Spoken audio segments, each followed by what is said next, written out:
यहाँ हमारे पास क्वेश्चन है। अच्छा, पहले एक चीज रिज्यूम, ठीक। तो हमारा क्वेश्चन दिया हुआ है कि आफ्ताब अपनी डॉटर से कहता है, ठीक, डॉटर को कहता है कि 7 years ago, यानी आज से 7 साल पहले, I was 7 times as old you as you are, यानी 7 साल पहले आफ्ताब की एज जो थी उसकी डॉटर से 7 times थी।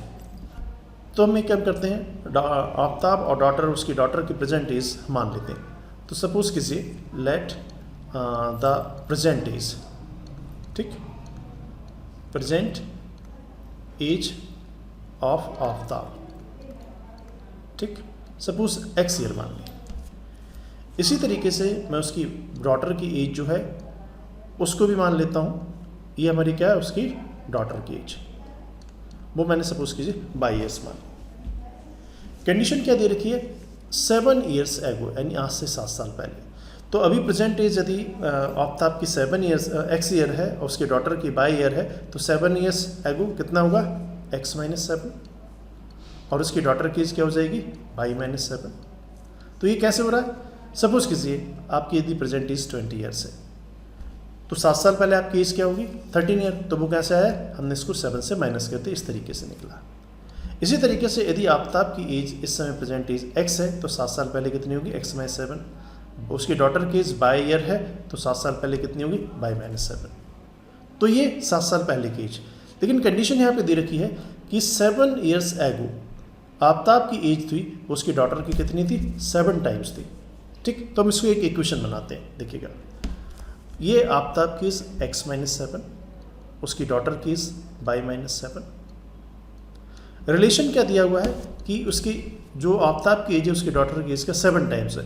यदि डॉटर की एज में मैं 7 का मल्टीप्लिकेशन कर दूँ तो ये दोनों एज हमारी इक्वल हो जाती हैं। हम इसको सॉल्व करते हैं, x - 7 is equal to, multiply करते हैं 7 बाय -49, और आगे सॉल्व करते हैं x बाय, ये 7 बाय हम इस तरफ लेके आए थे तो माइनस क्या हो जाएगा, यहाँ हमारे पास क्या हुआ, -49।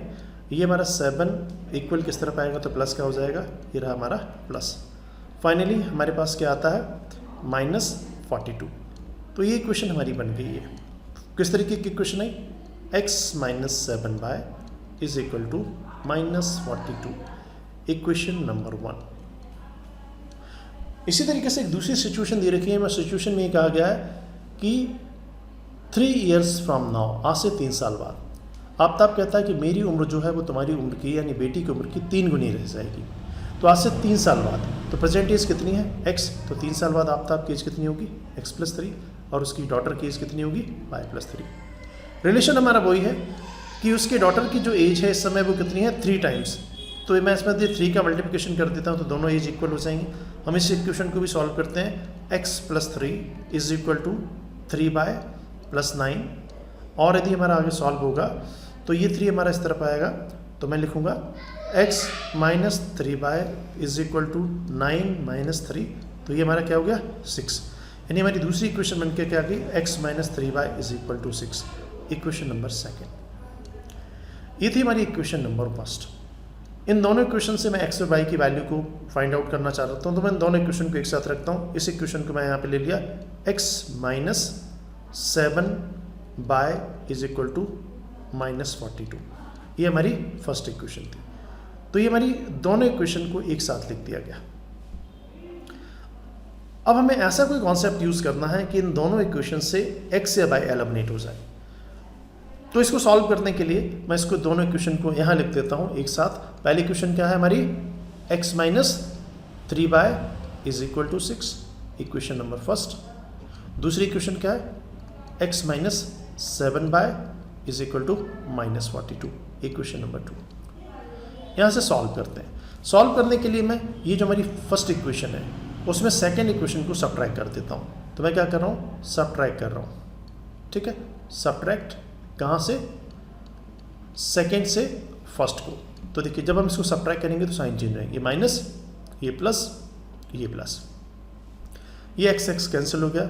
हमारे पास यहाँ पे आया, यहाँ कुछ गलत लिखा हुआ, 42 वाले में हमारा कितना है 7 बाय, ये हमारा 3 की जगह 7। तो इसको सॉल्व करेंगे तो हमारा आया 4y इज इक्वल टू, ये हमारे पास एडिशन हो जाएगा 48। तो y is equal to 48 divided by 4, 4 की टेबल 4 × 4, 4 × 2 = 12। तो y की वैल्यू हमारी क्या निकल के आ गई 12। ये किसकी है? आफ्ताब की डॉटर की एज। अब y की वैल्यू हमारे पास आ गई है और इस y की वैल्यू को हम इन दोनों में से किसी इक्वेशन में पुट करके x की वैल्यू निकाल सकते हैं। सपोज कीजिए मैं पहली वैल्यू में रखता हूँ x, पहली इक्वेशन में x - 3y is equal to 6, ये हमारी इक्वेशन फर्स्ट थी, जहाँ मैं क्या करता हूँ y की वैल्यू को पुट कर देता हूँ 12। तो देखिएगा x - 3, y की जगह क्या लिखना है 12, 6, x - 12 3 × 36 is equal to 6। Finally x is equal to 36 हमारा प्लस का 6, यानी x की वैल्यू कितनी होगी 42। तो ये जो 42 आया ये किसका? आफ्ताब की एज है। तो ये हमारी आफ्ताब की एज, ठीक। आफ्ताब की एज कितना हो गया 42 और उसकी डॉटर की एज कितनी है F12।